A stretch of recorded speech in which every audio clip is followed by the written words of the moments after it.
Hanafuda, dis-moi, quel peut bien être l'arbre du mois de février cette fois? Pour ceux et celles qui ne me connaissent pas, je m'appelle Eva et je suis en 2e année de master de biologie végétale et je produis ce podcast pour te faire découvrir les secrets bien cachés de nos amis les plantes. Voyageons à travers les siècles, l'art, la littérature, la cuisine, l'écologie et j'en passe.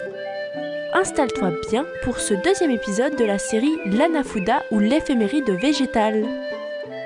J'espère que tu es tout oui. C'est parti!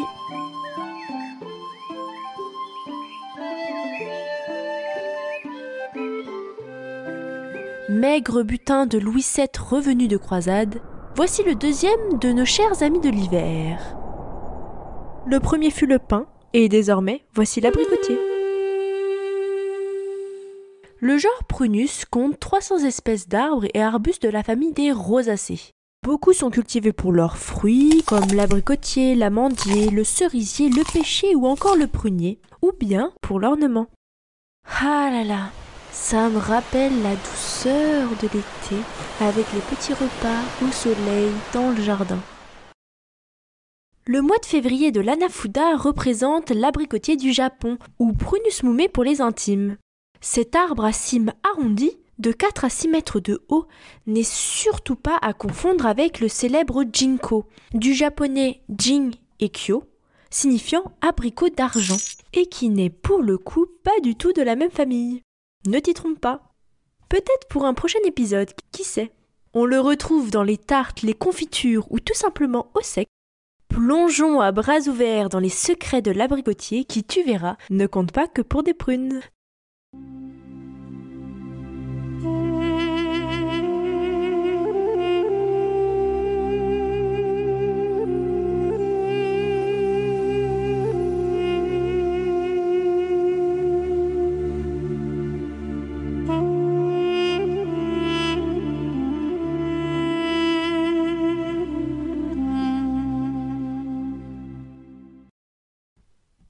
Sais-tu vraiment ce qu'est un abricot? On va voir. L'abricot est un fruit charnu et à noyau. Et ce genre de fruits, on les appelle les drupes. Si tu veux en apprendre plus sur les différents types de fruits, je te mets un lien vers l'université de Jussieu qui les explique très bien. Il est délicat, sucré et savoureux. L'écrivain anglais John Ruskin fut fasciné par notre petit fruit d'or et le qualifiait même de « shining in a sweet brightness of golden velvet », c'est-à-dire rayonnant dans une douce luminosité de velours doré. C'est beau, hein? Ah là là! Je t'avais bien dit que l'abricot ne compte pas que pour des prunes. Allons voir un peu du côté de la carte d'identité de l'abricotier. L'abricotier est un arbre à feuilles caduques, c'est-à-dire qu'elles tombent en hiver, alternes et à bords crénelés dentés. Les fleurs sont assez grandes, blanches ou parfois rose pâle, et apparaissent avant les feuilles. Elles sont composées de 5 sépales, 5 pétales et possèdent 25 étamines. Pour celles et ceux pour qui ces mots restent barbares et un peu mystérieux, je vais te mettre un schéma de la structure d'une fleur sur mon site, pour mieux que tu visualises les sépales, les pétales, les étamines et le pistil.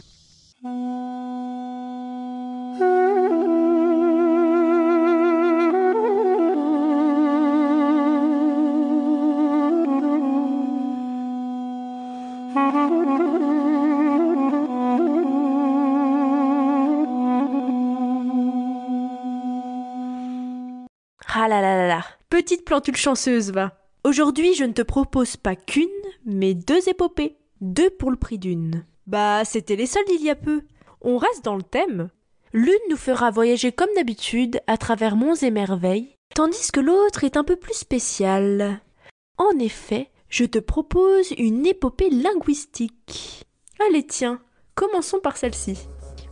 On estime que la culture d'abricot remonte à environ 2000 ans avant Jésus-Christ, sur les terres de Chine où il possède encore aujourd'hui une forte symbolique. Mais alors, comment a-t-il bien pu arriver chez nous?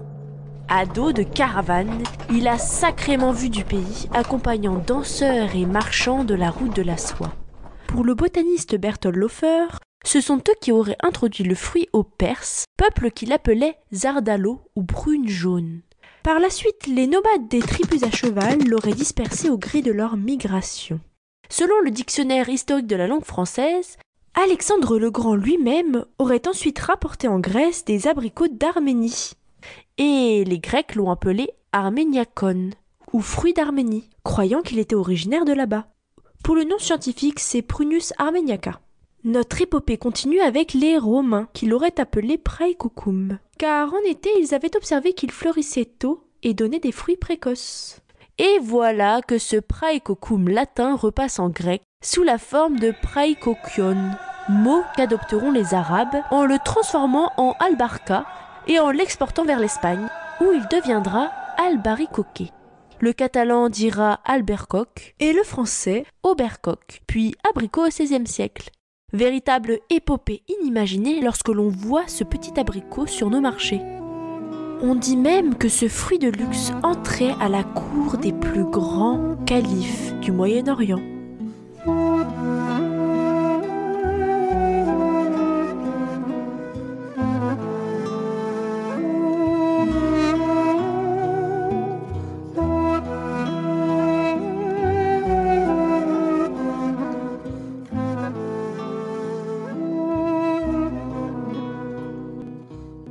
On dit donc souvent que l'abricot est le fruit national de l'Arménie. On appelle même ce pays la terre des abricots. La peau unique de l'abricot arménien, un mélange subtil de teintes jaune, orange et rosé, a même donné son nom à une couleur à part entière, en arménien tsirani. Pour te donner une petite idée, c'est la même couleur que prennent tes petites joues si tu bois un peu trop de liqueur d'abricot. Le bois d'abricotier est aussi une ressource très recherchée, et devine pourquoi ? Pour en faire des instruments traditionnels arméniens tels que le doudouk. Il est probable que ce nom ne t'inspire pas des masses, voire même pas du tout. Pourtant, lui, il est joué en masse dans tes séries et tes films. L'as-tu remarqué ?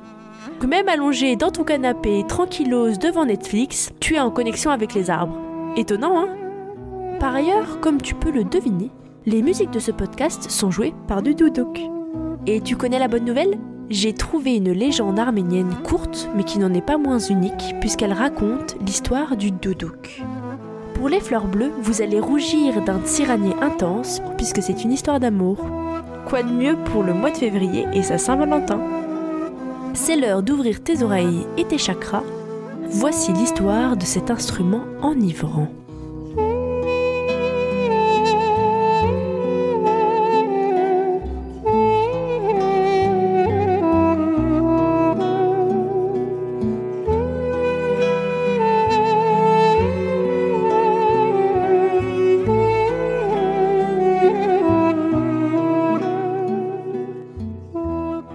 Je vous parle d'une époque où le jeune vent était tombé amoureux.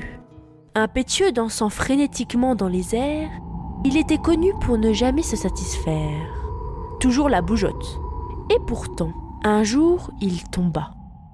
Non, il ne trébucha pas sur le sol, ça serait bizarre quand même pour un vent. Il n'y a que moi que ça choque. Mais il tomba bel et bien amoureux. De qui ? Je vois vos oreilles qui frétillent, les gossips on aime toujours. De l'abricotier. Il aimait jouer dans sa chevelure verte et feuillue. L'on pouvait entendre son ramage à 1000 lieues de là, mieux que le corbeau et son fromage. Tous deux vivaient dans une harmonie naissante. Un jour, le roi des vents l'apprit et se mit en colère. Tumultueux et impulsif, il voulut détruire la forêt. C'est juste un rageux de la Saint-Valentin qui ne savait pas quoi faire de sa soirée. En vrai, il aurait mieux fait d'écouter mon podcast pour se calmer. Notre jeune vent affolé supplia son souverain. « Ô grand roi des vents, roi des airs par-delà les terres, je te supplie, je t'en conjure, je me mets à genoux. Ne détruis pas ce qui m'est cher, je ne peux vivre sans cet être de verre, sans mon arbre bien-aimé. » Le roi gronda, mais proposa un marché. « Jeune vent fougueux, je veux bien te laisser ta chance. Je garderai ton abricotier chéri à une seule condition. Ne plus voler dans le ciel bleu, que je ne vois plus ta jeunesse devant mes yeux. Ainsi, loin de mon regard, tu resteras, et ma colère s'apaisera. Car à toi si tu ne tiens pas ta promesse. Mon courroux déferlera sur ta forêt adorée. » Il ne fallait pas le dire 2 fois. Le jeune vent accepta. Trop facile, tant que son abricotier est là, aucunement besoin de voler. Mais l'automne arriva, et les feuilles de l'abricotier tombèrent les unes après les autres. Au début, le jeune vent ne s'en soucia pas. Petit à petit, plus l'arbre exposait sa nudité, moins le vent ne pouvait jouer avec ses feuilles.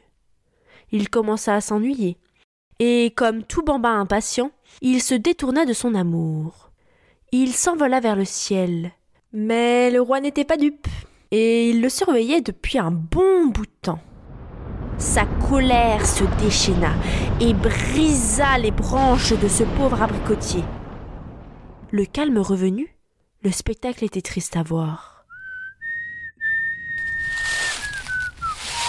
Pourtant, un jeune homme sifflotant ramassait du bois pour chauffer sa maison à l'approche de l'hiver. Oh! Il vit la montagne de branches brisées sur le sol. Il prit une branche souple et décida d'en faire un instrument.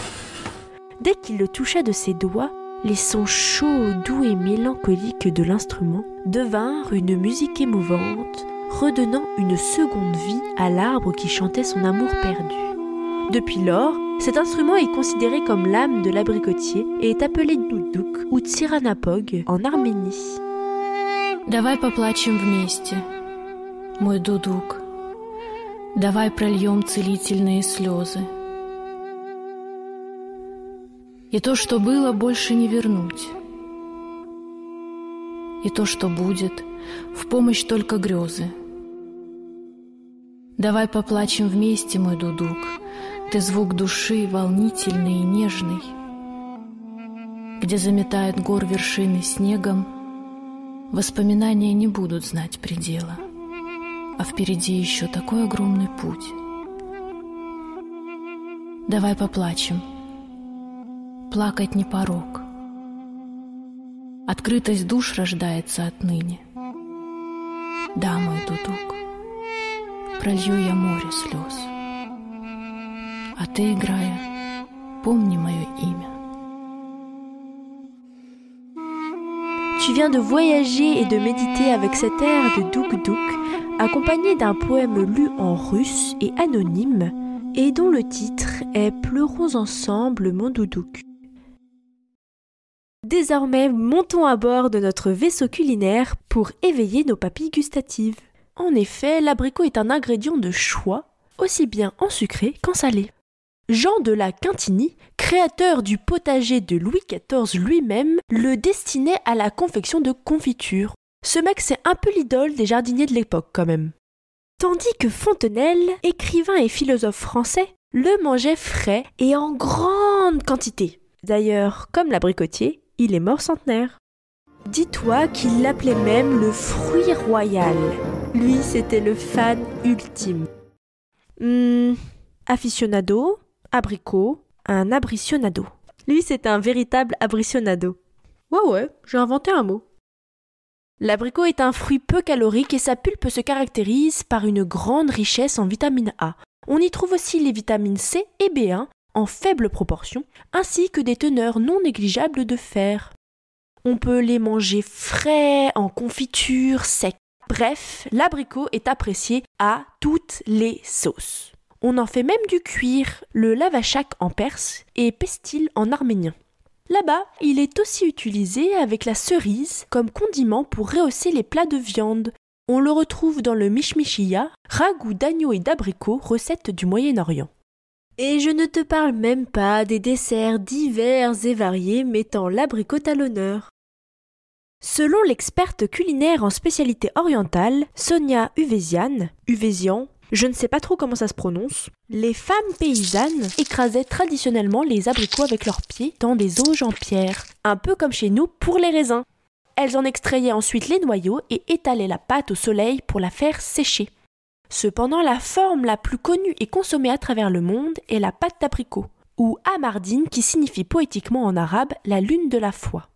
Originaire de Syrie, on dissout des morceaux d'amardine dans de l'eau de rose ou de fleurs d'oranger, parfois garnis de pignons de pin ou d'amandes effilées. Ah tiens, il est là notre ancien copain. Tadam! Voici un breuvage rafraîchissant comme jamais, nommé Camaraldine, et apprécié pendant le Ramadan. Un sirop médiéval qui mêlait le jus d'abricot à des amandes sucrées fut un précurseur du Camaraldine. On trouve aussi le pudding à la mardine. Comme quoi, on fait feu de tout bois.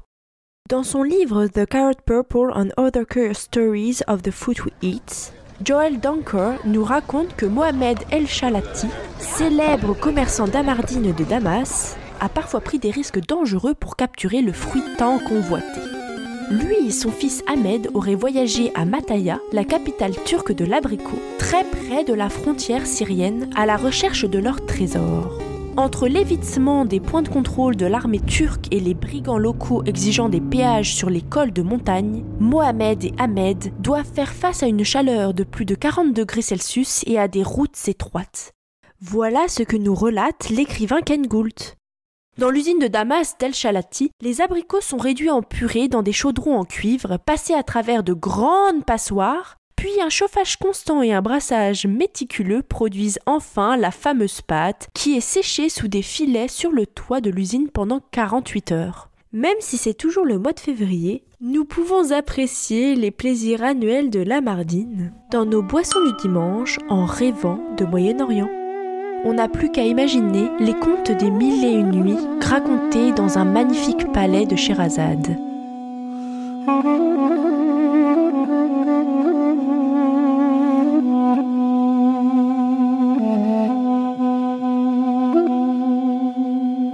Pour le petit point écologie du jour, j'avais envie de vous partager quelque chose que j'ai appris dans le MOOC sur les arbres, délivré par la Fondation UVED en 2023.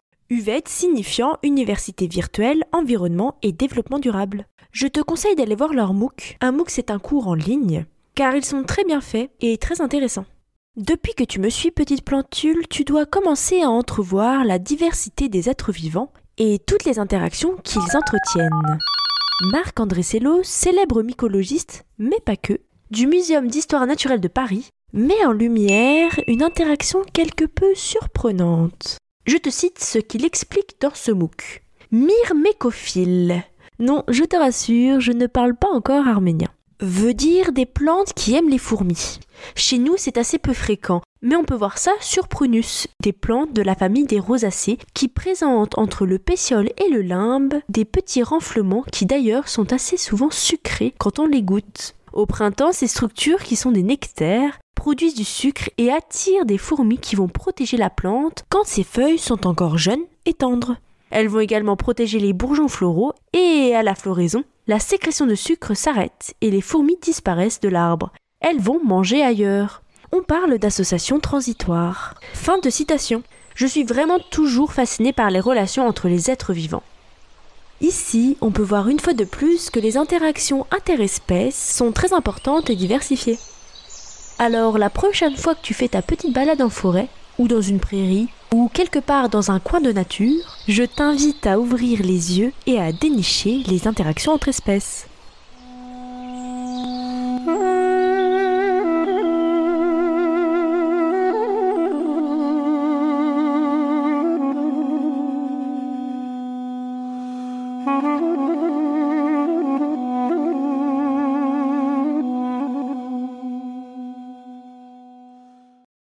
Pomme d'or arménienne ou fruit des plus grands vizirs, l'abricot nous a bien caché son histoire. Il a voyagé par-delà le monde, à dos de caravane, à dos de cheval, jusqu'à tes petites mains. Fruit phare de la cuisine orientale, il agrémente aussi bien les plats salés que les délicieuses pâtisseries. En plus de ravir nos papilles, l'abricot ravit nos oreilles, et c'est dans son chant langoureux que je te quitte. Il y a de l'amour dans l'air, non ? Ou plutôt de l'abricotier. Je remercie Bleu Bachir pour la musique du podcast et vous pour les illustrations. Si tu ne les as jamais vues, je te conseille d'aller les voir sur le site cvessence.wordpress.com ou bien sur les réseaux, Instagram par exemple, cvessence.podcast ou encore, petite nouveauté, tu peux me retrouver sur TikTok. Je te remercie pour ton écoute de ce deuxième épisode du mois de février, il y a de l'abricotier dans l'air, de la série l'anafuda ou l'éphéméride végétale. Qui dit Saint-Valentin dit amour. Donc n'hésite pas à exposer ton amour pour mon podcast sur les réseaux. Allez, ciao ciao et prends soin de toi.